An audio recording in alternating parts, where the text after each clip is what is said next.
Guess what? The New York Jets actually played football this weekend from the not yet frozen tundra at Lambeau Field. I am going to be heading up there. I am super excited. We're going to talk about that. Yes, we will do a little preview of Jets Packers. Talk about the latest news around Jets camp. Fans are in an uproar. Fans are in a panic. Is it justified? And I got a few other things to get to in the 3 and Out tonight about what else is going on in the world of New York sports. All that coming up. But guys, you know what the deal is. It's Wednesday night. It's 6 p.m. Eastern, and we are live.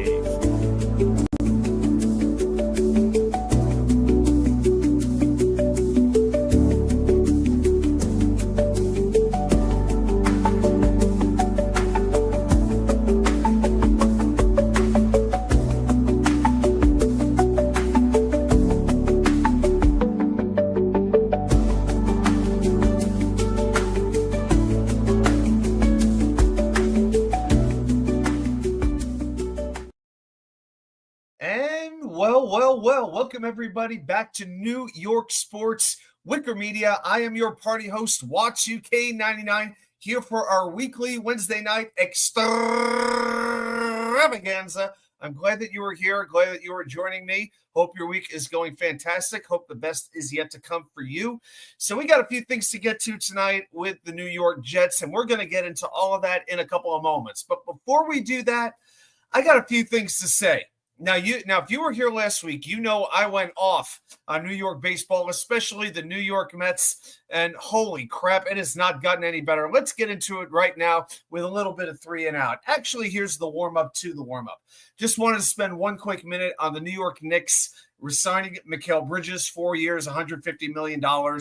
Look, he left a little bit of money on the table. He didn't take every last dollar, which is nice, I guess. But the Knicks were never going to let him go. They traded Everyone will tell you 5 first-round picks to get Mikal Bridges on this team. So they pretty much had to keep him, or trade him for Giannis, something like that. So he didn't take the same sacrifices Jalen Brunson did, who left a lot of money on the table, but he took $6 million less than what he could have. So the Knicks have a little more room to work with. Plus, they still remain under that second dreaded salary cap apron where you don't want to cross over. And as far as baseball goes, holy crap. The Mets lose again today, an absolute disaster. They have now lost 8 of 9 games. They get swept by the Guardians. We can't offend anybody now. And there's so many people talking about the bullpen and about how the starting rotation doesn't go deep enough. The bottom line with this Mets team is they don't freaking hit. They don't hit. If you go back, I think this is over the last month or so. I don't have the exact date, but if you look at OPSs of the Mets' top 5 hitters, Brandon Nimmo, 670. That's an OPS. Francisco Lindor, 655. Juan Soto, 650. Pete Alonso, 622. Jeff McNeil, 699. That's it. You know what? I don't care who you're throwing out there on the mound. I don't care if it's Sandy Koufax, Bob Gibson, Tom Seaver, Greg Maddux, Randy Johnson, or Pedro Martinez, or the level of the pitchers that the Mets seem to throw out. Where I got to watch Clay Holmes and Frankie Montas. If you can't score runs, you don't win baseball games. And today was just the cherry on top. They were getting no hit into the 9th inning until a meaningless 1-out home run by Juan Soto, the Soto solo, as I call it on Twitter, because every home run this guy hits, it's a solo shot. Every single time, about 85% of his home runs are solo shots. Now, thankfully, the Phillies lost if the division race even matters. They're 2.5 games out. And yes, I know there's still about 6-7 weeks to go in this season.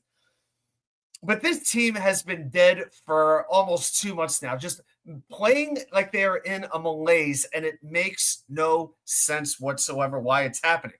And then the Mets actually had the nerve on their social media today to give out the annual Heart and Hustle Award. They gave it to Pete Alonso. Are you kidding me?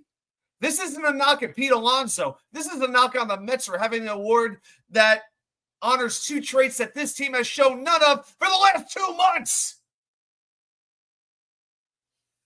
You guys know I'm going to Illinois and to Wisconsin tomorrow. I'm leaving tomorrow. I'm going to the Mets game on Friday, their next game against Milwaukee. I may have to wear a paper bag on my head.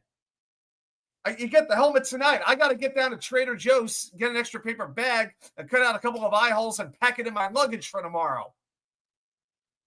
And after last year's playoffs, the way the Mets broke the Brewers' hearts, you know the Brewers are just lying in wait. They can't wait for the Mets to come to town. I'll tell you what, I'll be there at Miller Park. I'm not calling it by its current name because the current name is absolutely stupid. Oh, I've been doing a lot of games in Milwaukee over the years. I expect hate this time. I expect absolute hate. I don't expect the Mets to win a single game in this series. I don't. Why should I?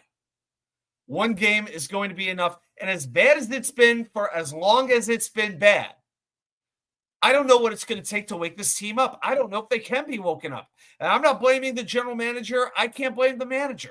They both showed to me last year that they are the real deal.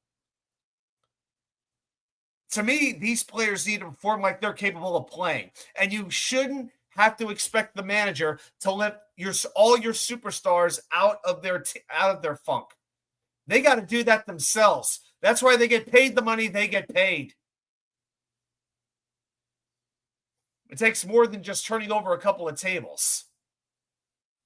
You know, people want to talk about fire this guy, but they have nobody to replace them with. They don't talk about replacements. The one thing I will get on David Stearns for is the absolute refusal to call up these stud young pitchers. The Mets need some help in the starting rotation.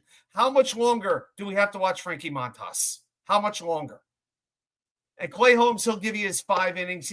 Okay, fine, whatever. But Frankie Montas, my God, you're telling me that Nolan McLean and Brandon Sproat can't do better than this absolute stiff? What a terrible signing he was. As far as the Yankees go, well, hey, they've been on a horrible streak, but they did win today, that game-win final just a few minutes ago. They beat the Texas Rangers 3-2. Now, I told you last week, this was a huge series in particular for the Rangers. And they win the first 2 games against the Yankees in Arlington, 8-5 and 2-0. Last night, Nathan Eovaldi masters the Yankees as always. Yankees are held to 2 hits, no runs. Devin Williams gives up the only 2 runs of the game in the bottom of the 8th inning. But then today, Paul Goldschmidt, solo home run in the 7th inning off Rico Garcia. That's right. The same Rico Garcia who went from the Mets to the Yankees to the Mets, just running the New York Express, and Rangers claim him, and he gives up the game-winning home run. So now the Yankees, a game and a half up on Texas for the last wild card spot, and now the Bronx Bombers are hosting their longtime nemesis, the Houston Astros, this weekend in a 3-game set. That should be fun. That should be fun. All right, so I'll tell you what, guys. Let's get out of here. Let's go ahead and remove that. There we go. And, hey, guys, I see we got a few people in the comments, so feel free to say hello if you feel so inclined. If you got any thoughts, you got any questions on your mind. This is a whole lot more fun when I get to interact back and forth with you, and I'm not just here talking to a screen with a microphone underneath. All right, so everybody, it's time to switch over to football, in specific, Gang Green. So everybody, say it proud, say it loud. Let me hear it. Jets, Jets, and we've got some news to talk about here. I think that this is, there we go. We're not doing stock up, stock down. We're just going to talk about, we'll talk about that next week after the game. So we're talking about some injuries. All of a sudden, the injury curse seems to be invading Florham Park, as it so often does. So the latest that we're hearing with a couple of players, now a lot of these guys were not going to play this Saturday anyway, we don't think. Aaron Glenn has still not made an announcement if the starters are going to play or if they are going to sit. But John Simpson will miss another week with his back injury. I think they're being a little extra cautious with the starters. Quinn Williams, the same thing with his calf. Chris Boyd, a bit of a concern, was carted off late last week, really known as a special teams player. Xavier Gibson is missing this week with a shoulder injury. And right now, he's being listed as the front runner to be the Jets' kick returner and punt returner. Not that I want to see that, but I'm sorry. I just don't have a lot of confidence in Xavier Gibson elevating his game much higher than it already has. The one that really hurts and the one that really upsets me is Mason Taylor. He's missing the rest of this week with a high ankle sprain, and all Aaron Glenn would admit to is that he would miss the rest of the week. We've seen enough high ankle sprains in sports over the years to know that usually means several weeks. 3-4 weeks, I think, is much more realistic. And now you have to wonder, The season opener is 1 month away. You have to wonder if Mason Taylor is going to be ready to go for that game. We got the great Tom Cahill. How are you doing? Hey, Tom. There we go. Let's see. Is it showing up there? Let's try it again. There we go. Hey, Tom, hope you're having a good week. I appreciate you stopping by, my friend. Yeah. And the thing with Taylor is he is losing valuable reps. He should have been in the scrimmages against the Giants. I think against Washington's another one that they're doing. He should be playing in these preseason games. He has lost valuable reps. This is going to be terrible for him and for the team because guess what that means? Jeremy Ruckert, come on down. We need you to start again. My gosh. Most of the injuries didn't upset me too much, but the Mason Taylor one really, really aggravated me that he got hurt. Because, man, I'm really excited to watch what he could do, and I was looking forward to watching him on Saturday. Will McDonald missed Tuesday, back spasms. Byron Cowart carted off with an ankle injury. That could hurt because he was slated to be the starter next to Quinnen Williams. So we'll see how long he's out with his ankle injury. A.Z. Thomas, the young cornerback, hurts his shoulder. Who the F is going to play on Saturday now? Oh, my gosh. I know the result doesn't matter of a preseason game, but there's certain players who need game reps. These young players, the Jets have the second youngest team in the NFL. These guys need to be playing in games. And it's very easy to overreact to all these practices when the defense seems to be dominating, the offense can't get on the same page. It's really when you go out there and play another team that you can really start to put all of that in perspective. Right now, I'm getting a little bit worried. Braylon Allen, he looks like he's back in after a little bit of knee soreness, so that's good. Malachi Moore had an oblique issue. He's back in. So at least those situations appear to be good. I don't think the Jets even practiced today. My guess is I think they have maybe like one walkthrough, a light practice tomorrow before they head out to Green Bay on Friday.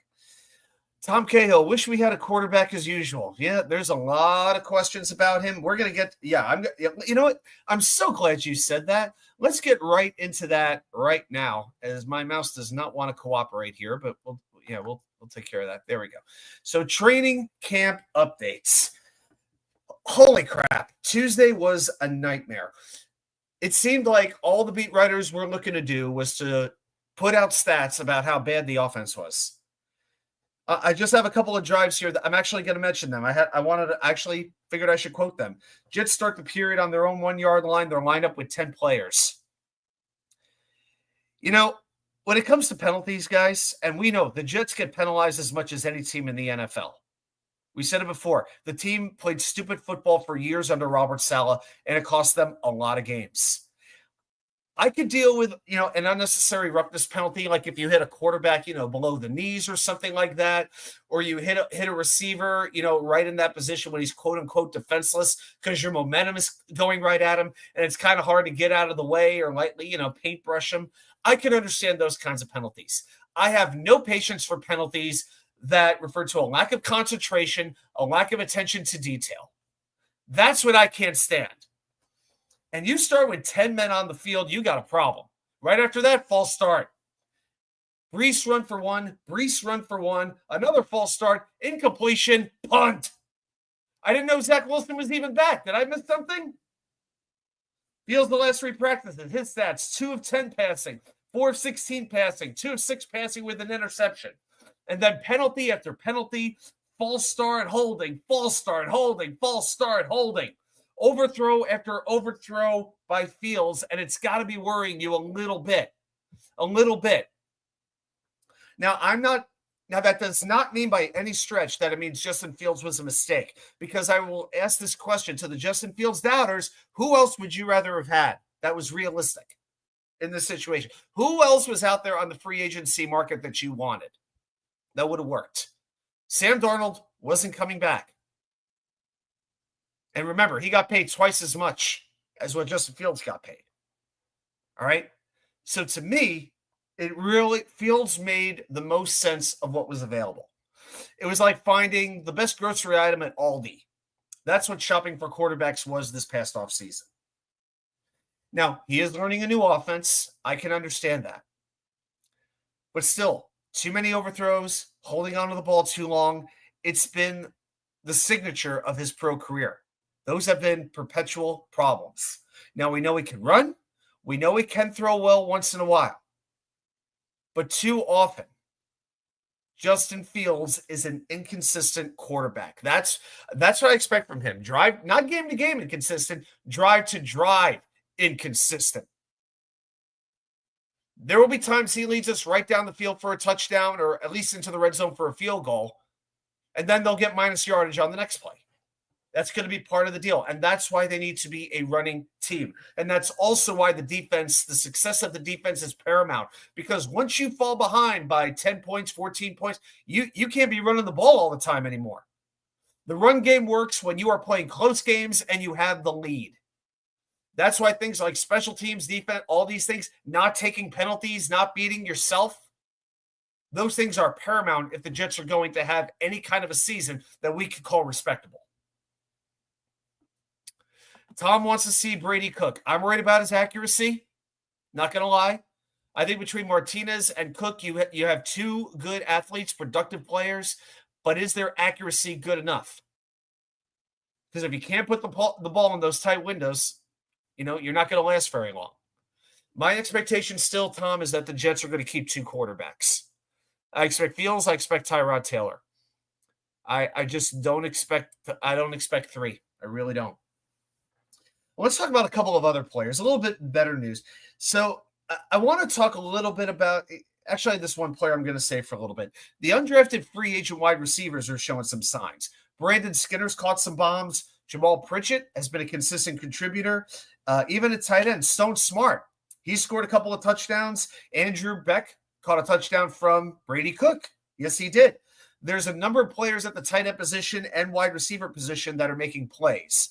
That might work well in August, but come September, it's not going to be enough. But I will say this. With the undrafted free agent situation at wide receiver, as open as that position is, the opportunities are there. And there's about 8-9 guys who could step in.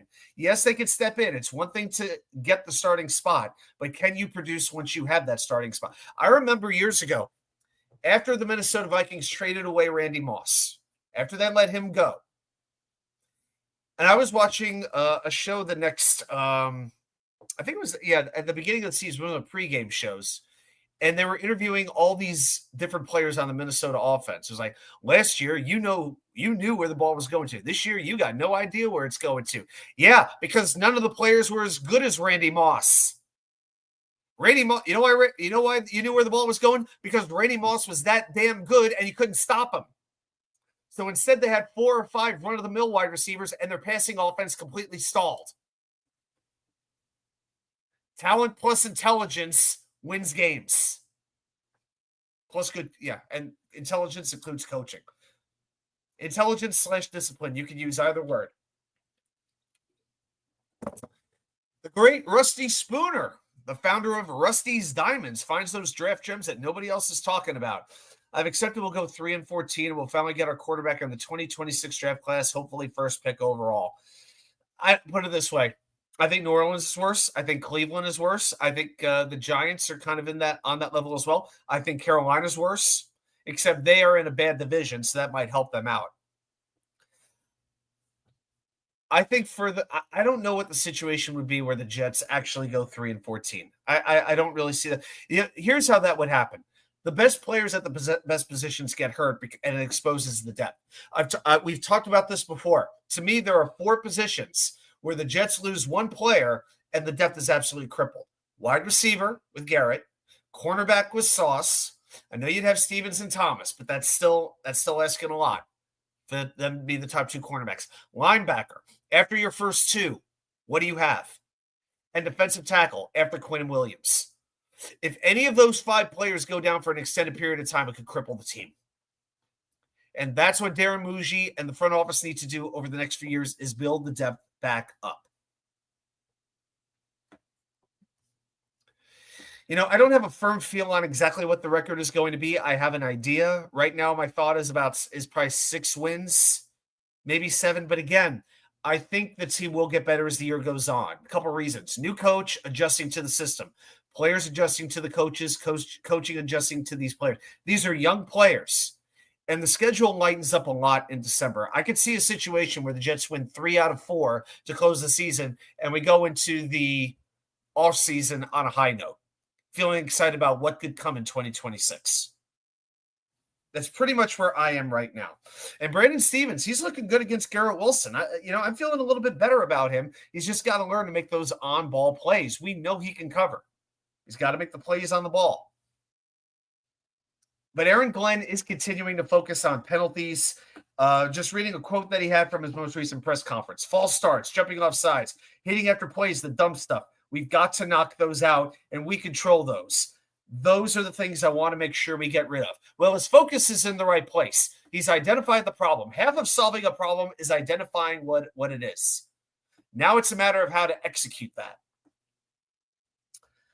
But like I said earlier, they had a 10-minute on the field and then a false start in the red zone in a row. So, all right, a couple things with the roster. So the Jets were awarded defensive back Mario Goodrich off waivers. They waived Jalen Simpson, who had a hamstring injury, suffered that Saturday in the green and white practice. Now, Goodrich, he played at Clemson, signed as an undrafted free agent in 2022 with the Philadelphia Eagles. And after spending time on Philly's practice squad in 2023, he was a waiver claim by the Giants before being waived in August. Most recently, he played with the Birmingham Stallions of the UFL and had a short stint with Denver before being placed on waivers on August 1st. So the Jets grab him, and I would expect to see some of Goodrich on Saturday. Which position didn't line up on the O? Just curious. They didn't report that. From what I could see. I get alerts from certain beat writers, not just follow them, but I get alerts from them, about 4 or 5 different beat writers, and none of them mentioned what was missing. So it's hard to blame one particular position or one particular coach or any of that. Anything going on here? No, nothing new. All right, just looking to see if there's any Twitter updates. All right, now let's talk for a few minutes about the depth chart, because that's always it's always kind of like necessary to find something to get nervous about or get agitated about, or get excited about, because, we're football fans, right? What else are you going to do in early August until the games start, right? Now, we know it only means so much until the games start getting played. I think after this week, we'll see an updated one, and it will look different. A couple things that stood out to me. Michael Clemens and Alan Lazard listed as starters. Lord have mercy. And every time I see Michael Clemens gets a sack in preseason, I'm like, who's the offensive lineman? Who's the offensive lineman? I don't get excited for Clemens. I get worried about who that offensive lineman was, and I hope he's like a third stringer or an undrafted free agent. Because I'm like, oh my God, if Michael Clemens is beating Olu Fashanu for sacks, I'm scared. Linebacker Marcelino McCrary-Ball over Jamin Davis as the third linebacker. Now, that surprised me a little bit. Ball has been a special teams linebacker for a considerate period of time, but I feel like that's kind of what he is, kind of like a Chaz Surratt, that kind of a guy. I would expect Davis or Kiko Mauioga to eventually jump him because if Ball is your third linebacker, we haven't seen him play much defense, but yeah, I keep going back to that, guys. That third linebacker is going to play a big, big role because, again, the Jets have a lot of coverage safeties, but they don't necessarily have the box safety. That safety who's going to get down there in the box and give you that extra man to help stop the run game. When that's the case, you need 3 linebackers. So to me, third linebacker, I know linebacker is not the most important position. Past Quincy and past Jamian, we need something there. Rusty, at least Glenn is acting like a coach and trying to install discipline, but Salah made them wild, so it's like breaking in wild horses. I have faith in Glenn, just think it will really happen in his second year. Yeah, they gotta cut out a little bit of the fat. There's no doubt about it. But again, new coach, you know what? I'm willing to give any player a chance, especially, the second and third year players, who came into the league, and let's be honest, we're not coached properly.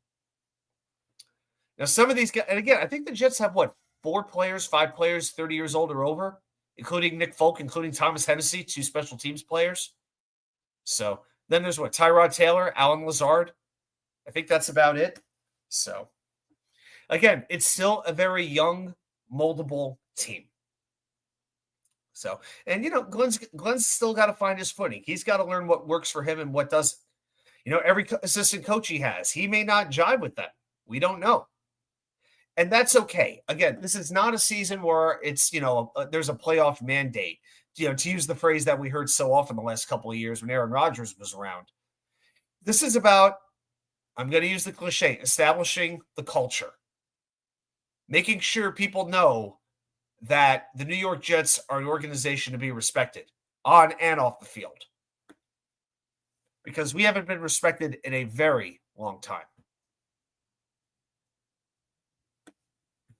All right, a couple other things. With the tight end depth, Jeremy Ruckert ahead of Mason Taylor. That's just the way that it's going to be for right now. Malachi Corley ahead of Arian Smith. I'm going to talk about Arian Smith in a few minutes. Again, I just have an ugly feeling about Corley. God knows I want to see him make it. I want to see him succeed, but he is dealing with drop issues. I just don't know about him. So Quinnen has Byron Cowart as the next defensive tackle next to him. And of course, as we mentioned, he promptly gets injured. Then it's Jay Tufele and Derek Noddy. Now that surprised me a little bit. Noddy I expected, but I kind of thought he might be up until this summer. I thought he might get a few more reps than Byron Cowart might. But Jay Tufele, who has been no more as a run stopper and not a very good one, is on the second level right now of defensive tackle. After that, you have Leonard Taylor and Fedarian Mathis. And after that, the two undrafted free agents, rookies in Peyton Page and Fatura Mulba. I could see a scenario where Leonard Taylor jumps up to the second team or even the first team. I do have hopes for Leonard Taylor. And Gibson is in the lead for both return spots, as we talked about. Here's what I'm hoping to see. I want to see Jamal Pritchett emerge as the punt returner. And you got to tell me how Xavier Gibson is better than Kene Nwangwu. Gibson's whole career is based off one return. That's it. One return, nothing else. He has not proven himself as being a consistently good returner. He has not proven himself as a wide receiver. To me, there's no doubt Kene Nwangwu should be the kick returner on this team. Tom, Glenn is doing it right. Build the team out before getting a quarterback. Hey, that's what it takes. That works for me. It's worked with a lot of teams where the quarterback comes in as the mercenary to finish things off, hopefully. Goff, Stafford, the tablet throwing cheat who went from New England to Tampa, the proven cheat. I'd just like to point that out again. Hi, Tom. All right. All right, so now we're going to let's talk for a few. Yeah, Gibson has dirt on some high places. It is pretty crazy. Yeah, I mean, the NFL, again, is littered with players who can run and can't do much else. You can run, but you got to be able to do a lot more. All right, let's talk a little bit about this preseason game. So this is the Jets-Packers preview, as we got we got Lambeau Field in the backdrop there. So that's right, we spared no expense here on this show. Anyway, until StreamYard wants you to pay $35 a month to start dropping your videos. Anyway. All right, so I've got 12 players on the Jets that I'm going to be paying attention to, that I'm going to be watching for when I'm sitting there in the bowl in Green Bay, Wisconsin. And the first one is Isaiah Davis. All right, I'm not really looking at a quarterback in this particular spot. I think we know what these quarterbacks are. Martinez, Cook, I'm just not moved by them. I don't have high expectations that either one will ever become a credible NFL quarterback. If anything, they're just trying to fight their way onto the roster or onto the practice squad. But Isaiah Davis, first I want an excuse to show this picture where his hair is just going like crazy and all his teammates are right behind him. Davis in the white jersey, everybody else in the green jersey. It's kind of interesting. Now, when you talk about Isaiah Davis, he has certain fans among content creators, among beat writers, among well-known fans. They love this kid. They talk about how efficient he is, more so than Brees, more so than Braylon. Well, he's been doing that in garbage time. He hadn't exactly been doing that against the opposing team's best defenders. Now, I don't expect Brees Hall to play much, if at all, in the preseason. I feel very confident about Braylon Allen. I think he is going to take a good step forward this year. Again, he's 20 years old? 240 pounds, can run like the wind. I'm excited what he could be. I really am. But The question is, can Isaiah Davis cut into their playing time? The Killer Bees are going to get their opportunities. It's up to Isaiah Davis to earn every rep he can get. And I'm very curious to see what that's going to look like. And that's going to start this Saturday with that first game against the Packers. I expect a good load of Isaiah Davis, also Donovan Edwards from Michigan. Count on seeing him as well. Because if you're going to be a running team, you better have 3 running backs. And while I put Isaiah Davis in the lead, I feel like there are some real question marks as to what is he really? How is he best used? What is his best role on this New York Jets team? I'm so intrigued. I'm so intrigued by it, guys. I really am. What hands you bring? Rusty, Braylon Allen is bigger than Will McDonald. He's a monster. That's right. Yeah, and he's a Wisconsin boy. Yeah, he's from Wisconsin. I won't be heading towards Madison, but yeah. Joe Tippmann and Braylon Allen, both Badgers. So, hey. All right, another player I want to talk about, and I want to spend some time on this player, is Arian Smith. Now, Smith has been turning heads all preseason. If I had to give you an analogy for Arian Smith, to me, he's like the young wild stallion that is still growing into his own body. He doesn't know what he's capable of, and he needs to be tamed. It's like he wants to see how fast he can go, how fast that gallop can get, how much power he can generate. But sometimes he goes just a little bit too fast. Drops have been something of an issue, maybe not on the level in college, but most of the reports I'm seeing about this have been pretty positive. And over this past weekend, he made a statement play. He brought in a 60-yard pass from Justin Fields with Sauce Gardner in coverage. Not easy to do. And Sauce has been outstanding this training camp. But Smith got him on 1 rep. It's pretty intriguing. Now, Smith's been getting most of his reps with Taylor, Martinez, Cook, but a little bit of time with the ones. Now, remember, he runs a 4.3640. That's one of the reasons the Jets picked him where they did, and Glenn pointed out over the weekend. But what he said was, I thought Arian did a great job of making plays, especially explosive plays down the field, but his ability to make plays in traffic, that's what's going to bring more reps his way. To me right now, and this is me talking, I think Smith might be around the 4th receiver, somewhere in there. But if he could keep catching the ball, he can be that deep outlet. If he could catch in traffic, he's going to move right up the depth chart, right up there with Garrett, Josh Reynolds, and Alan Lazard. But I do think also it's important that he could find a way to help on special teams. Maybe they put him in coverage. We know he can get down the field, but can he make a tackle? A lot of questions there. But it looks as though this is a player who could turn into something. Again, we don't know what the ceiling is, but early signs are positive. And for a team that's dying for another receiver threat, over the course of the season, let's see how Arian Smith's role evolves. Because I'm not expecting him to be the starter week 1 when the Jets host the Steelers. But later on in the year, when the Jets are, playing in New Orleans, for instance, on that Caesars Superdome turf, maybe you get a long bomb from him going down the field. You never know. Rusty, from what I've seen with the returner, Smith is getting some looks, but he's a little bit lower on the depth chart. He's like 3rd, 4th string. And again, Gibson's got the shoulder injury, so I don't think you're going to see him. I'm pretty sure you won't see him Saturday. But he does a sick end around. You know what, Tom? I agree if he gets the blocking. And that's one thing. These wide receivers, we got better blocking at wide receiver. So that is encouraging. Another receiver I want to talk about is Brandon Smith. I got a couple wide receivers on this list. Rich Cimini has reported he is turning heads in training camp. He was a very good wide receiver last year in training camp, as you might recall, and in the preseason. But does he have another level in him? Now he's here for his 2nd year. Can he take his game up a little bit and, be more than just an inactive player on game days? Can he get past the practice squad? So this is going to be another opportunity for Brandon Smith to show what he's capable of. We know he can do it against the 2s and 3s. Does he get some starter reps over the course of the preseason? So Brandon Smith, I'm a little bit curious about him. Jamal Pritchett. I had to use this picture because there are really no good pictures of Jamal Pritchett in a Jets jersey on the field. Now, he's going to bring you some special teams versatility. I could see him being the punt returner on Saturday. And remember, he's coming off with South Alabama, a season where he had 1,126 receiving yards and 9 touchdowns. Jamal Pritchett, another undrafted free agent rookie. Definitely intriguing.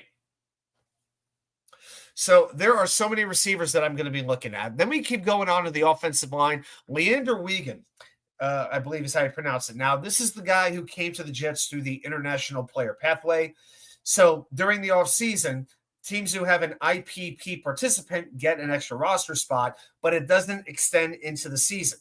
So either he has to make the final 53, be placed on the practice squad, or be released. It's not like the Jets can reserve him.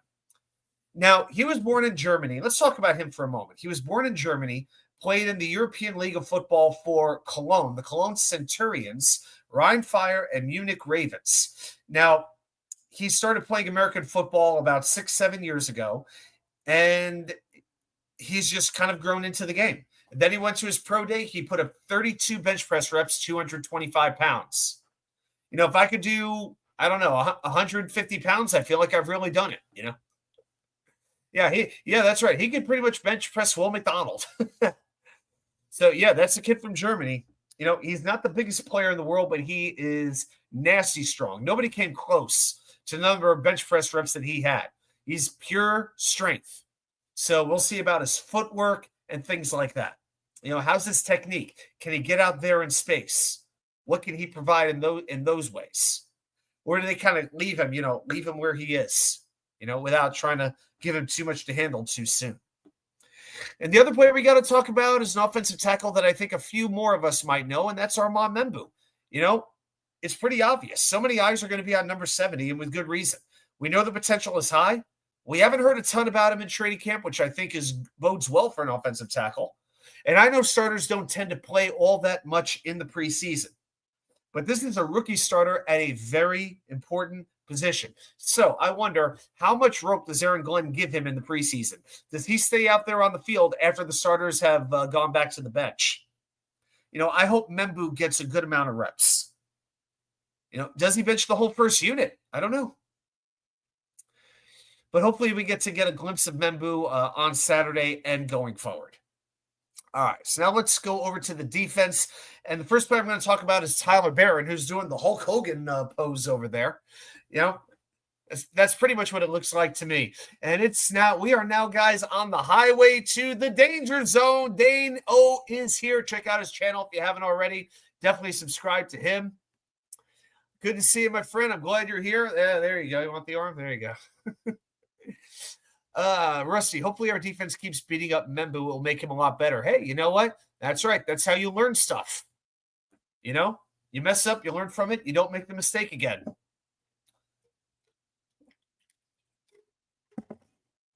Swig of water for the working man and woman. There we go.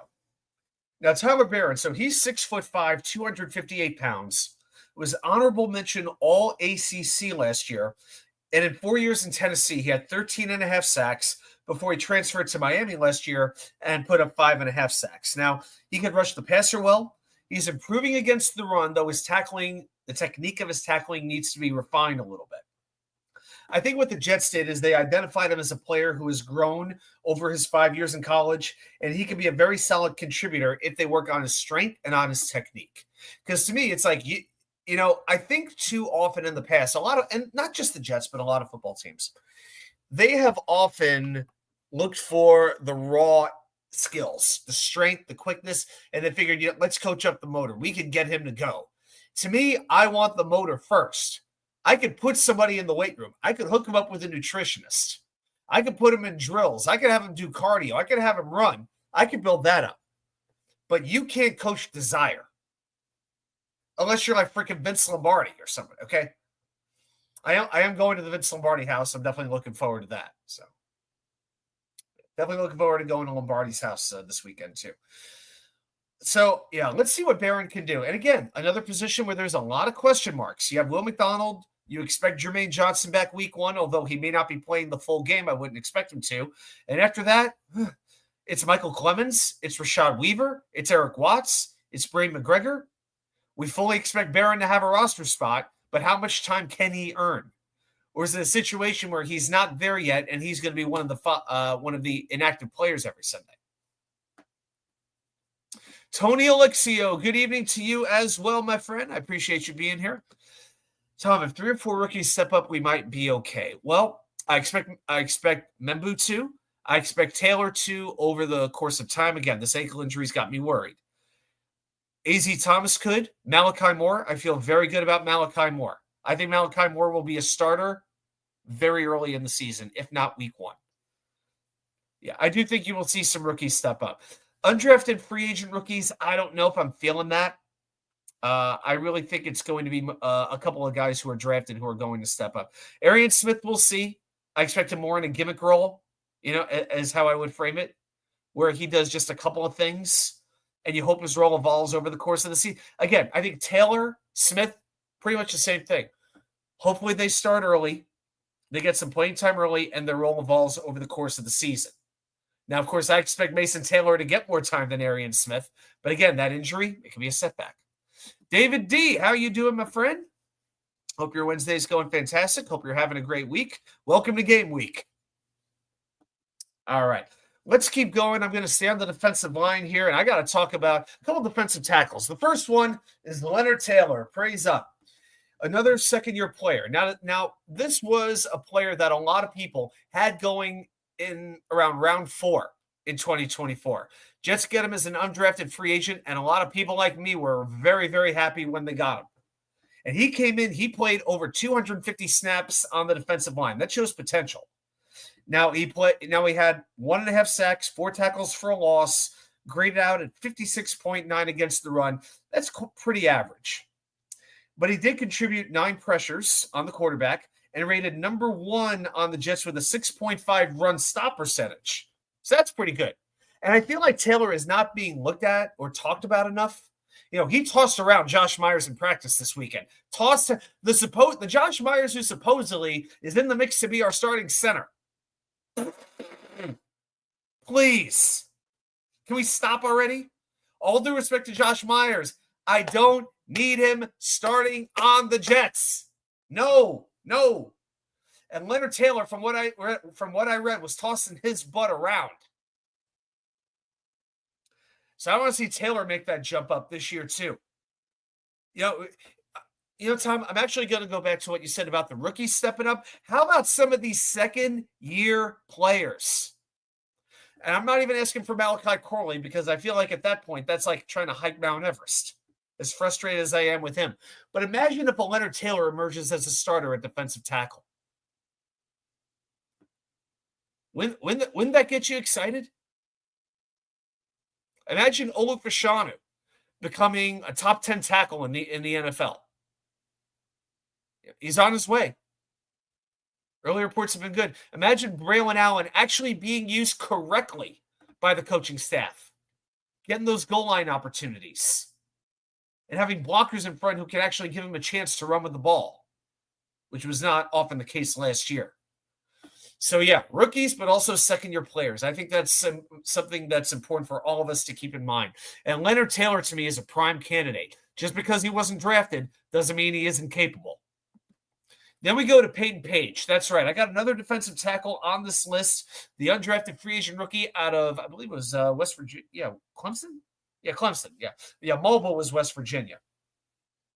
So Page was a good run defender in college, but he started to add more in the pass rush game with 39 pressures over his last 2 seasons. The issue is his expectations were so high that he didn't necessarily live up to them, kind of like the Donovan Edwards of the defense, But he's got just about every physical tool. Now it's time for the coaching staff to get production. And there have been times I've seen the beat writers write about him saying, hey, this Peyton Page, he's showing something. So I think in the second half, I think you might see Page play. I know Mobile will probably play as well. Let's see what Peyton Page can do. Let's see if he can disrupt the Green Bay quarterbacks a little bit. Which reminds me, who are I know who the first 2 quarterbacks are. Okay. Oh, yeah, Taylor Elgersma and Sean Clifford. All right. So that's probably who you'll see in the second half for Green Bay. Okay, so that's what I've got defensive tackle. Now at linebacker, we got to talk about linebacker for a minute, guys. And I feel like I talk about this position a lot, but again, a team that is predicated on its defense in the running game. You know what? you have 2 elite linebackers, but you're going to be needing 3, possibly 4. Zaire Barnes, to me, is a real mystery. He missed all of last year due to injury. He only played special teams as a rookie. Now, when the Jets drafted him years ago, they were hoping he'd be ready to contribute on defense. Circumstances have not allowed that to happen. He's only played 32 snaps in 2 years on defense. So I feel like this is a make or break preseason for him. Could he make the roster? Possibly, but I could see him being cut if he doesn't show something. So hopefully Barnes gets a good number of reps to show what he's capable of, because the truth is we haven't had a chance to really see what that is yet. Also, Kiko Mauioga, or Francisco Mauioga, but he's most commonly called Kiko. I think that's what we're going to be calling him most often.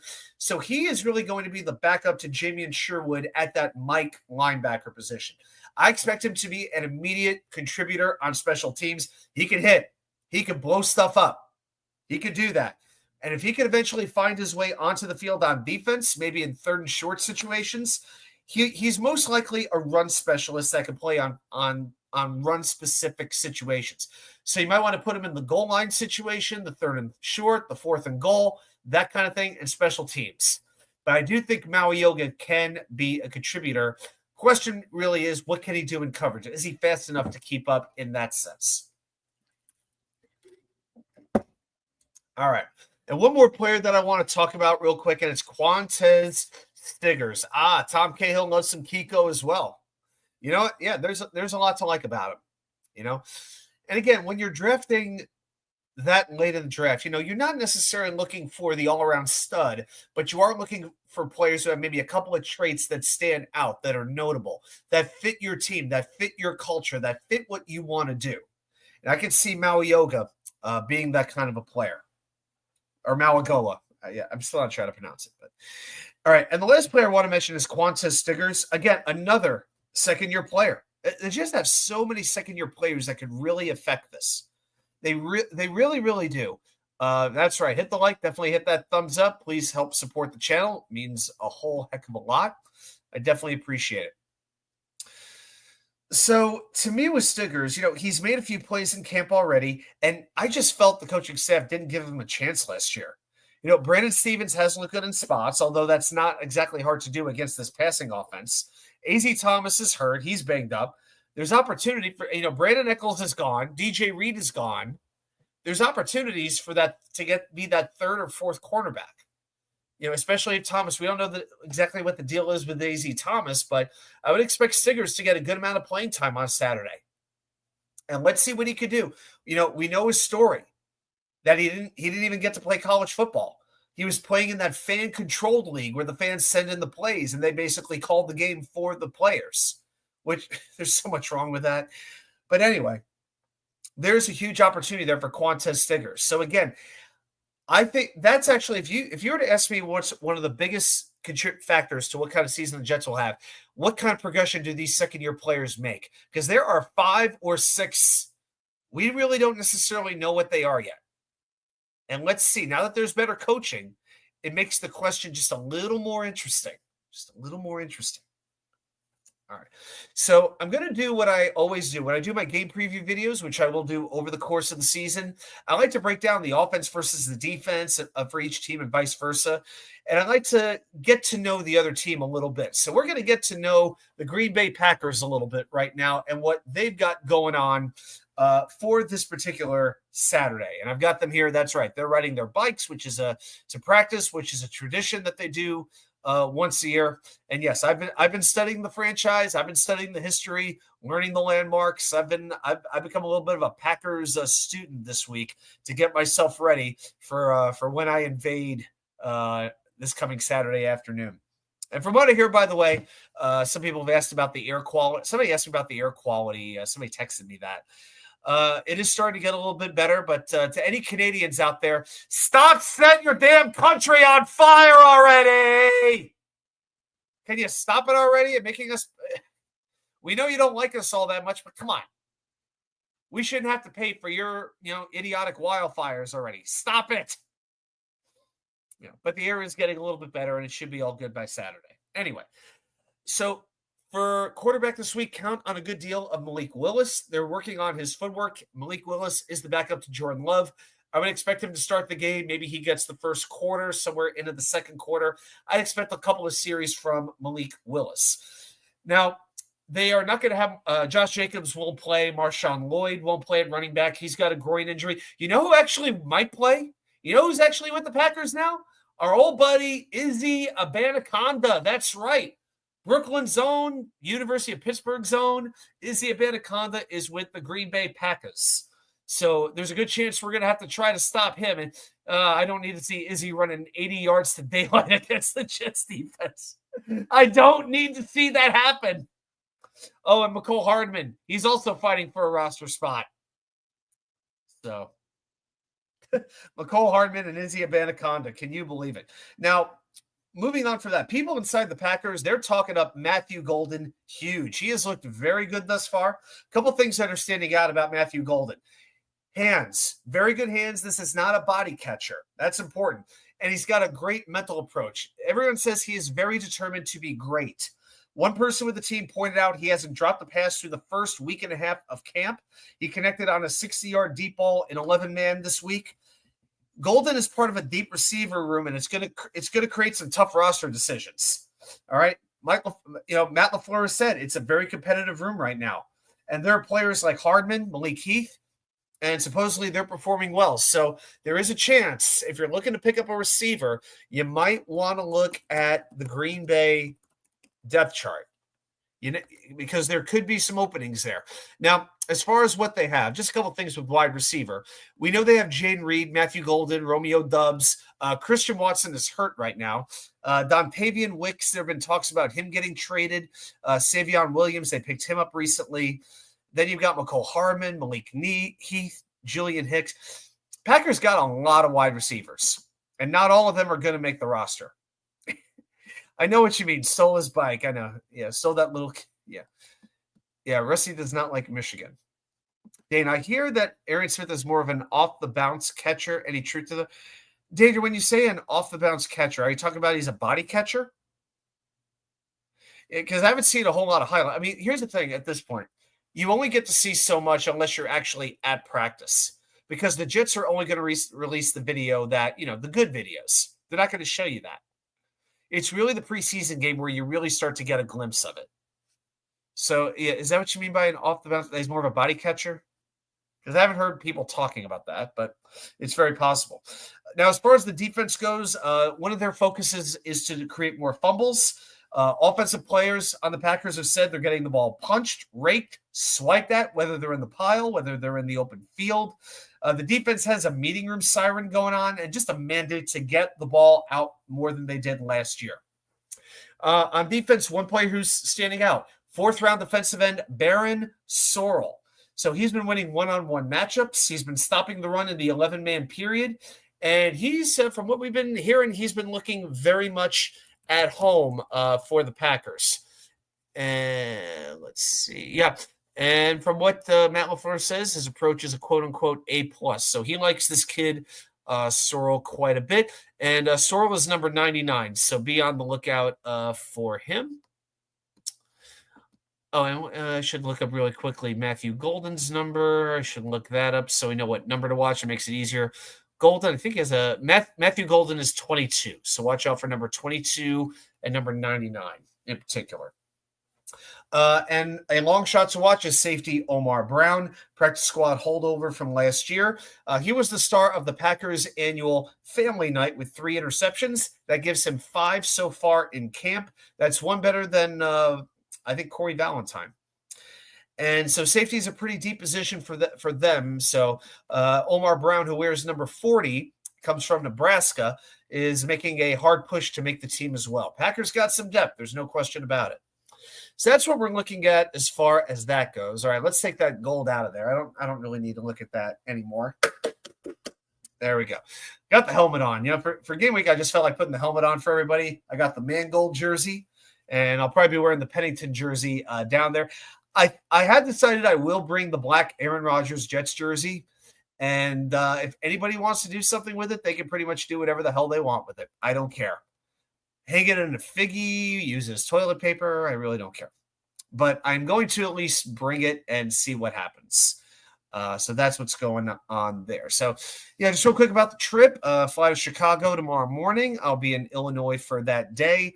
And then Friday, head up to Milwaukee. Got a couple of food places for sure. That'll be, if you follow me on Instagram, then you'll see that's where I post a lot of the food stuff. So, not that I'm looking for, Instagram is just Instagram. It's not the biggest thing, but that's at Walk2K99, just like you have right down there. That's where I post a lot of food. 99% of my Instagram is food. So that's what we're going to be doing there. Tom Cahill, happy new season, Walk2K99. Yeah. Season of new hope, especially as baseball feels like it's dying. But in Kenosha, I've got a breakfast place I'm going to. I wish Chris Bradigan was here. I wish Chris was here, but I don't know where he is. But I got a breakfast place in Kenosha I'm going to. I got a place in a little town called Mukwonago that makes the greatest apple pie in the world. And I don't say that easily. I got a burger at a brewery basically right down the street from one another that I'm going to hit up. And then the next day, going to head up towards Fond du Lac, towards Oshkosh, into Appleton. Got a jerk chicken place picked out over there. And then up to Green Bay, get there about early afternoon, I think. Early afternoon, explore a little bit, check in. And you know what? Once I get down to the Lambeau Field area, I don't have much planned. I really don't have much planned. I just want to take it in. I want to enjoy it. I didn't know if I would ever have a chance to go to Green Bay. I've been to Wisconsin many times, usually to Milwaukee or to Kenosha or to the Wisconsin Dells, Madison a couple times. Never been to that part of northern Wisconsin before. So I am very excited to experience the atmosphere. And, even though it's a preseason game, as big as it is over there, there's really nothing like the Green Bay Packers in sports. That's a small town, only 300,000 people, hung on for all these years, for like a good century. So, yeah, it's going to be a rush because, the community is all about the Packers and the Packers are all about the community. And to see Lambeau Field in person is going to be something else. After he drops it, okay, I got it. And then Sunday, I will be touring the stadium and visiting the Packers Hall of Fame. So I will be doing that. I will get to run out on through the tunnel onto the actual field, which should be amazing. I'm going to have to try to get some video of that as I'm actually running out there. I'm pumped up. And then Sunday night, I got to drive 3 hours back to Chicago, flying out of O'Hare, and hopefully get one of the 2 nonstops back to North Carolina that night. So that is the plan as of right now. The great Scott Foster, how you doing, man? There you go. There will be a good amount of beer being drank this weekend. I can assure you of that. Don't know what beer it'll be. It might be some new Glarus Spotted Cow. I'll be going to Third Space Brewing. That's a really great brewery in Milwaukee. I haven't been to in about 12, 13 years. Been only there, I think, once or twice, but they got some amazing beers down there. Right down the street from Silberman's, that's the burger place. This is the place that does, they do Bloody Marys with like double cheeseburgers as the garnish on top of the Bloody Mary. The way God intended a Bloody Mary to be drank. Tom Cahill, you still in North Carolina? Yeah, I've been here for about a year, 3 months now. Yeah, treat me pretty well. We had a lot of rain today, but that's okay. Just as long as it doesn't mess with things tomorrow. But yeah, flight tomorrow looks pretty open. Got about 6-7 open seats, and I don't really foresee any problems getting into Illinois. Only hard thing, though, being that I'm there on a Thursday, it's hard to see friends because they're all working. That's just the one thing that's going to be a little bit disappointing. That some plans got broken, but still gonna go have a great time. Yeah, maybe I'll go get some wings when I start off because there's a wing place I really like that I miss some nice spicy chili lime dry rub wings. I think that's what I'm gonna do. Yeah, Tom Cahill's at the coast. Oh, fantastic, man, fantastic. Near the banks or Wilmington? Where in the coast are we talking? Yeah, let me know. You can always email me. Email's in my profile. You can always shoot me an email if you like. Fly out of Milwaukee, very easy. Scott, I got to tell you, I looked at the flights. I looked at Milwaukee. I looked at Green Bay. Here's the thing to keep in mind. I fly American. All right. My mom worked for American Airlines for 42 years, for anybody who may not know that. So I fly American because I got certain benefits. Mom's not married, so I get to be the quote-unquote companion. Yeah, the companion is what they call it because God forbid you ever offend anyone, right? So yeah, so I get a certain number of passes every year, and there's just way more options. There's not as many flights out of Milwaukee on American as there might be with other ones. So yeah, Milwaukee just doesn't work. But I would have done that. I would have done that. It just didn't work out. So it's okay. It's okay. I still get to fly to Chicago. Get to see a few folks. I'll be good. Oh, Moorhead. Okay, so that's up a little bit. Yeah, that's definitely the Banks. Yeah, yeah. The Outer Banks. I feel like the Outer Banks are more Virginia than they are North Carolina. It's weird. I lived in Virginia. I was an hour from the Banks. I live in North Carolina now. I'm 2.5 freaking hours. What the heck?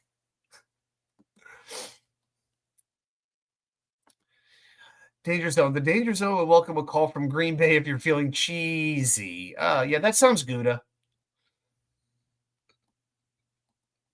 All right, yeah, I will definitely keep you posted about what's going on. Yeah, I'll be taking pictures. I plan to do what I can with video pictures where I can. I remember a couple years ago, I did a video when I went to Philadelphia, and I did like a whole food thing.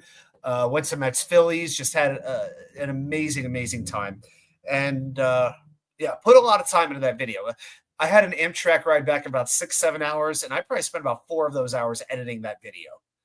So we'll see what winds up happening. Again, I'm always a little bit worried with copyrights, with music and stuff like that. I always try to, don't want to get dinged or anything like that. But I will, yeah, I will do my best to come up with some good content, even if it's like putting together a little slideshow, some random pictures, or maybe I'll show them here. Maybe I'll create a separate video. It just depends on how the content goes, and I will, you know, distribute in a way that makes sense. But I definitely want to share that with you guys for sure. And I plan on doing maybe a couple of short videos, a couple of live videos. Definitely when I'm at Lambeau Field, when I'm in the box, maybe when the Jets come out on the field. I'll doing some tailgating. There will definitely be at least one video, a couple of videos. I will make sure that I get that done. So yeah, and the motel I'm staying at, they actually have a 1 mile shuttle. So because Lambeau Field's only a mile and a half from where I'm staying, and they have a shuttle right to the stadium. Plus, they have a really good restaurant in there, from what I hear. And it was like $80 to stay a mile and a half from Lambeau. You kidding? Works for me. Go to Swinging Door Exchange while in Milwaukee. Make sure to have the carrots. I will say this: the way the Mets are playing, I have considered selling my ticket. A small saloon and eatery focused on fresh, made-to-order cuisine. Cozy haunt with old school saloon-like decor serves cocktails and American comfort food. That sounds like a pretty good thing. Oh, spicy vermouth carrots. Whoa. Spicy vermouth carrots. Can you include you walking in a Lambo like Gunny has going in a MetLife? Cool shit. My goal in life is to get to half the level of cool that Gunny is. I wish. I will. You know what? Guys, give me about 15 seconds. I'll be right back. I got to get something for you.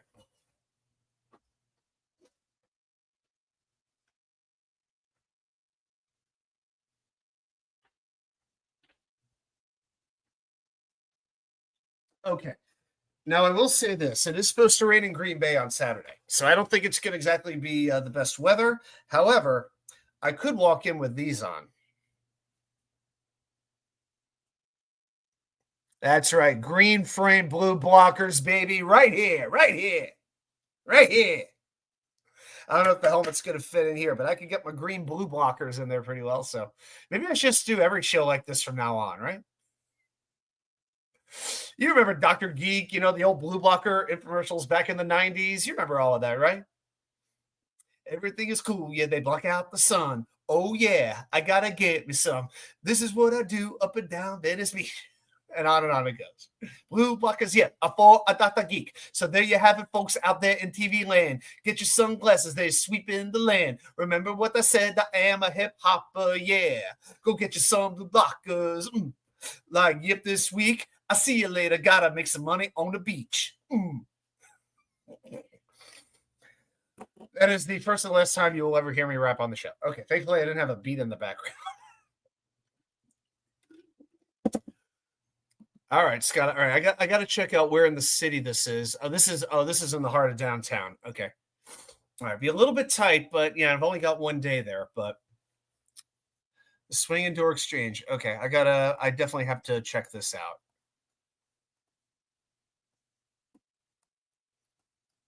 And not much in the way of food, but okay, I will definitely look at the website after we get off the show here. All right. I know I'm gonna have to clip it. Yeah, I'm gonna have to do that, won't I? Yeah. I've done it a couple times. I'm still not sure that I'm doing it right. Oh well.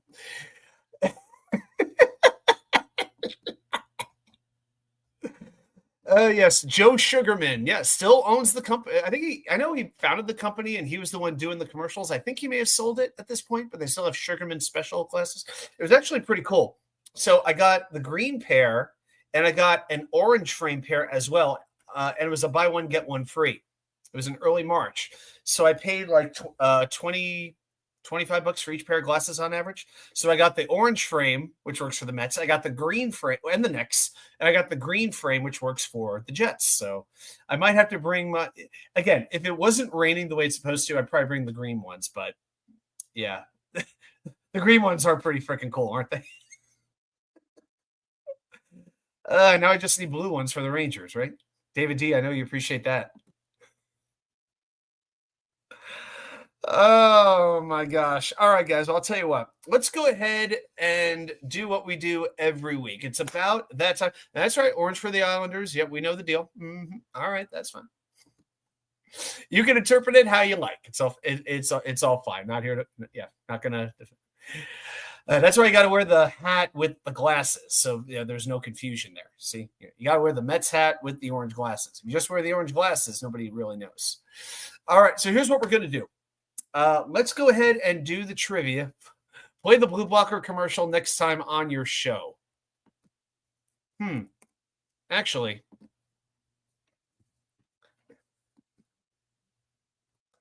you know what? I think what we can do.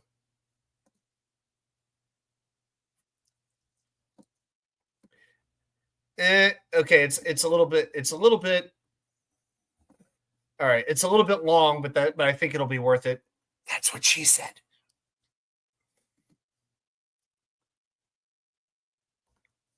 All right, let me see what we can do here. I know I'm gonna get dinged for this, but it's gonna be worth it.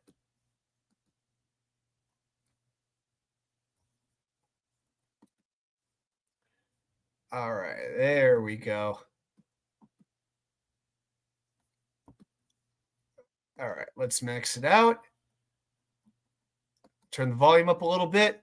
Okay, guys, here he is, Dr. Geek.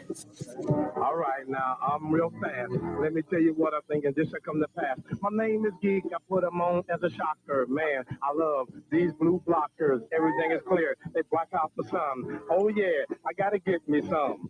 Everything is groovy now. No bull in my speech. This is what I do up and down Venice Beach. My name is Geek. I'm more than a hip hopper, and I'll be cheap in my blue blockers. Yeah. Now what I mean? Yes, these sunglasses are really, really keen. So there you have it, folks out there in TV land. Get you some glasses that's sweeping the land. Remember what I said, now I'm a hip hopper, yeah. Go get you some blue blockers.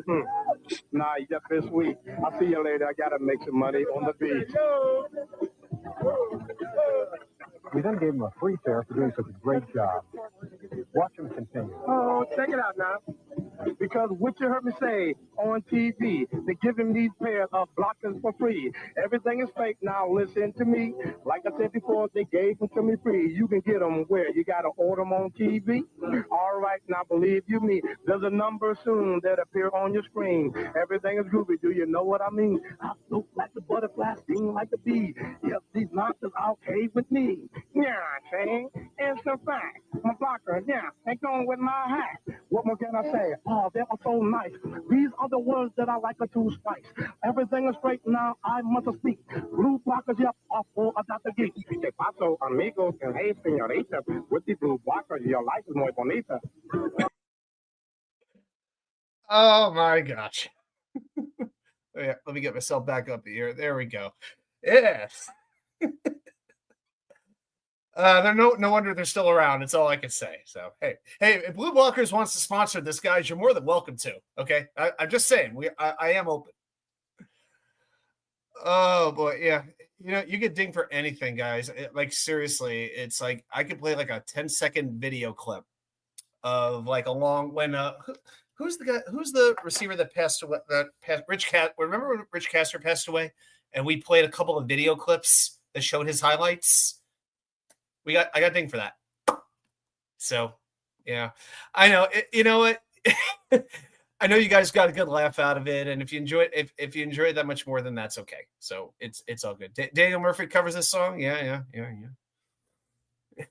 There's a few people I like to hear try to cover it. That's all I'm going to say. Take my money.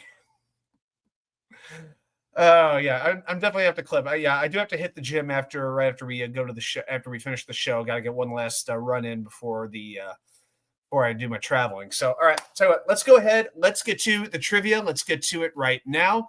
And this is indeed going to be a Jets Packers related trivia question. So you all know the deal.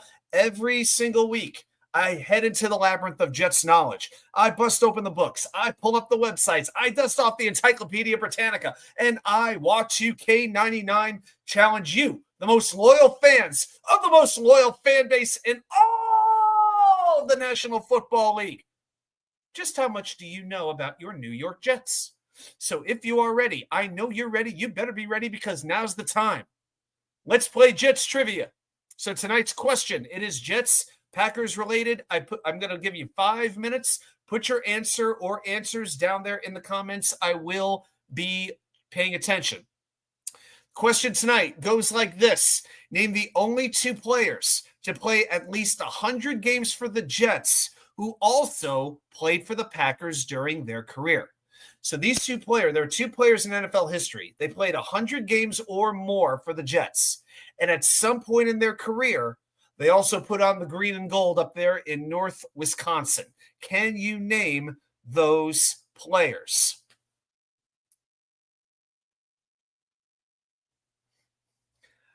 One name I know you know. One name if you're one name's a little bit more old school, but a name that most Jet fans I think is pretty well known.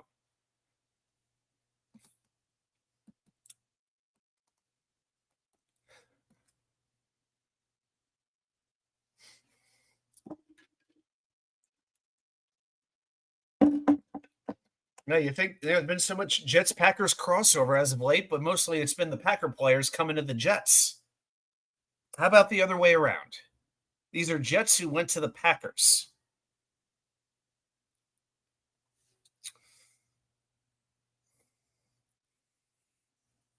Ooh, Rusty, I got you with this one. All right. Let's see what I can tell you. They're not special teams players. I might need to narrow this one down a little bit. One played a long, long time ago. One played relatively recently.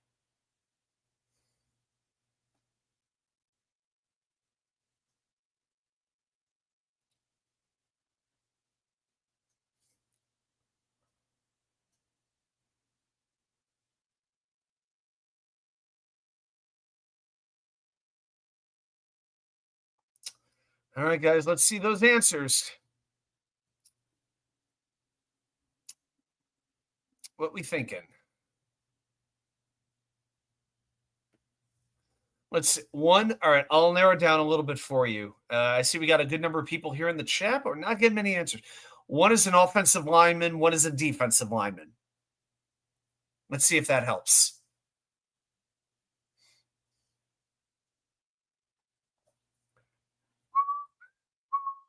Do I need to play the blue blocker rap again to get our mind?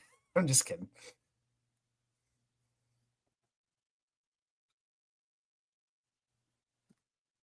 I don't know. I'm thinking tight end, but I'm wrong. Yep, not a tight end. No tight end. You might be thinking like Bubba Franks, somebody like that. Wasn't a Jet very long, but yeah, had a very long career with the Packers. Now, if we reverse the question, if I said 100 games with the Packers who play with the Jets, then you're talking Bubba Franks, Aaron Rodgers, Brett Favre, and so on and so on. We got Scott Foster with a guess here, and he says Muhammad Wilkerson. Is Muhammad Wilkerson correct? It sure is. Muhammad Wilkerson played 105 games with the Jets and a whopping 3 with Green Bay before he basically ran his life off the freaking rails.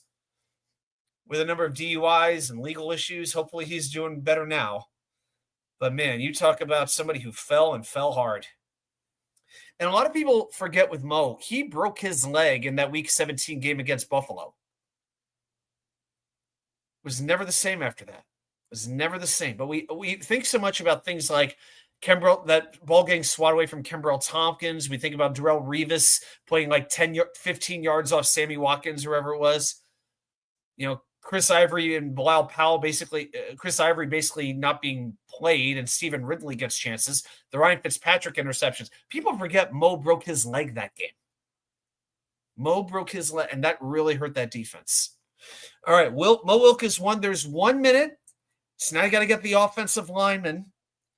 And this guy played 116 games with the New York Jets. And you think about that. That's 9 seasons. That's a long time. Can you name him in the last minute? Grandizer comes in and he says, John Schmidt. Is it John Schmidt? It sure is John Schmidt. There you go. The longtime center for the Jets, John Schmidt, played 14 games with Green Bay after he left. And as we already mentioned, Muhammad Wilkerson. So that is, I had to give you a few clues, but hey, you guys got it. So, hey, chat, well done. All right. So, yeah. So next week, I guess we'll be doing, I think it'd be a Giants quiz. Is that what we're doing? Maybe it's Giants next week. Yeah. I've been so focused on the Green Bay game. I'm just so ready for it. I'm just so ready to go to walk up to the Lombardi, take my picture with the Lombardi statue and the Curly Lambeau statue and all that good stuff. Yeah. And by the way, yes, I will be wearing a Jets logo when I tour the stadium. When I'm in the Packers Hall of Fame and touring Lambeau Field, I will be wearing green and white. You just won't have any gold on. So, and I actually did that in Dallas. I toured the Cowboys Stadium when it had first opened, wearing this very jersey, wearing my Nick Mangold jersey, and they pointed it out a little bit. But hey, I got to represent. I said, hey, I could have been wearing a Giants jersey. From then on, we were pretty good. And I got to run out on that field under that huge star onto the Cowboys field, which was amazing. I'm looking forward to seeing that's the only stadium I've ever done that at. The only one. So to do it in a couple of days in Green Bay, going to be classic. All right, guys. So I'll tell you what, let's do another quick chat. Chaps. It's okay, Rusty. Yeah, you'll get him next time. Baba Booey, right back to you, Grandizer. Yeah, there's actually an article, Rusty, that was written, I think it was on ESPN about 10, 11 years ago, but you could still Google the article about that house and the folks who live there. Let me see if I think I could find it. Yeah, but I'm definitely making this. That's on the east side of Green Bay, whereas the stadium is on the west side. All right, so this article was written back in the year 2011. This was written a long time ago. I'm going to post. It is cool that the house is still there. So I'm going to post that article for you guys. So if you would like to read that article about the history of the Lombardi house, and I know they interviewed Vince Jr. and Susan, his kids, about it. They'll do that. They interviewed the current residents. So yeah, if you'd like to check that out, get a little reading in, go ahead and do that. But yeah, free article at the ESPN website. All right, David D, I'll see you later. Thanks for stopping by, buddy. And JETS, Jets. Okay, guys. Yeah. If the Jets have done something right, it's centers. John Schmidt, Joe Fields, Jim Sweeney, Kevin Mawai, Nick Mangold, and hopefully Joe Tippmann is going to carry on in that tradition. Let's hope so. All right, guys. Well, I am going to call it a night. I've got some things to do. I got to pack, got to get ready. I'm up at 5 a.m. to catch my plane. So, again, I will try to post some videos. So, stay tuned. Again, please hit the thumbs up on your way out if you haven't already. Share the channel with a friend. Guys, I appreciate everybody's support. It means a ton. Everybody, enjoy the rest of your week, and I will see you all right here next week, right back here with more content from you all know where. The Wicker Chair. Good night, everybody.